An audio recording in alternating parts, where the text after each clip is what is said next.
Alright, moving on to step G. This is the spot where you want to set up the servo horns or servo arms if you're using them so that you can get as close to a 90-degree angle on the arms as possible, or in my particular case I'm using bell cranks, so as close to this this geometry that bell crank geometry that I'm looking for. For this particular bird, this line right here is what my 90 should be. So really all I need to do is orient my my bell crank in such a way on the servo so that it gives me that 90. Now you want to start by putting your servo wheels on the servos while you're sitting, basically resting. You'll notice that the light is not on. At this point, just like we saw with the tail earlier, all the servos, the swash servos, are resting at their center pulse. You'll notice the cyclic stick doesn't do anything to you.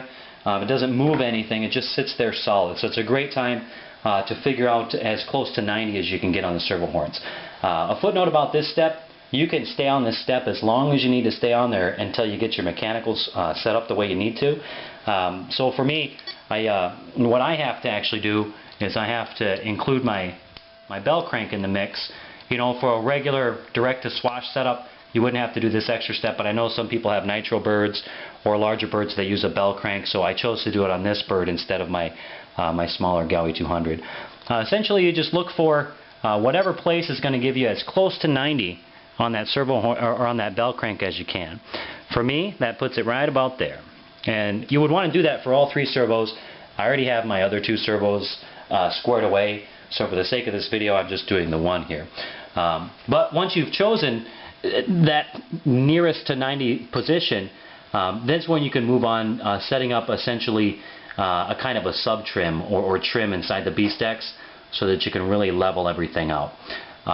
Basically just a quick move of the rudder stick will move around the swash plate, and I'll show you here.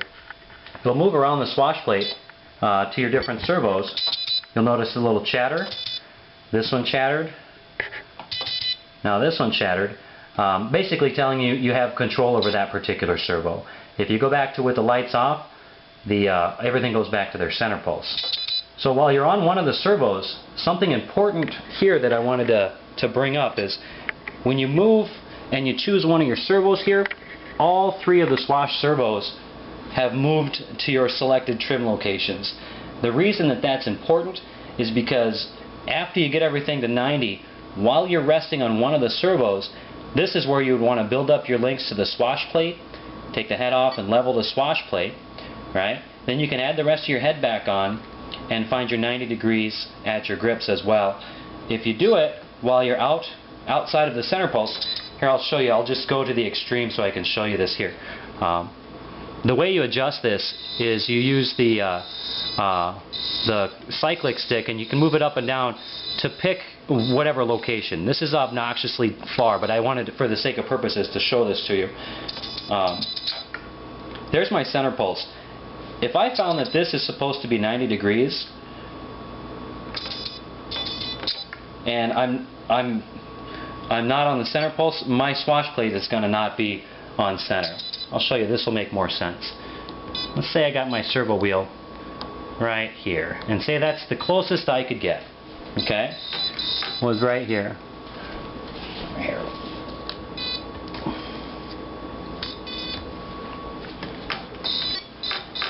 Okay, say that's the closest I could get. If I come off of there, you'll notice right there is my center pulse. Pretend that was the closest I could get my servo. If I set my swash plate up like this, when I'm in the real world flight, that's where the swash will try to sit. Everything else up here will be cattywampus. So essentially, again, you want to set this up so that when you're building up the rest of your head, you do it while you're on one of your servos. Any one of them, it doesn't matter. You'll notice that when I move into one of them, like here, all of them moved to their locations. That's an important thing to know. So basically, build the head up with one of the colors on step G. While you're doing that, it's a great time to do whatever works for you to set up your blade grips so that they're at 90. For me, I just use one of my wrenches and I just drop it straight in so that I make sure it's parallel to the shaft. So essentially that's really the meat and potatoes of Step G, your servo centering. Just remember one thing that's important. Level the swash on one of any of the servos so that they're all actively at your trim locations, not while you're sitting at your center pulse, because things will be wrong. Let's go ahead and move on to Step H, the swash plate mixer.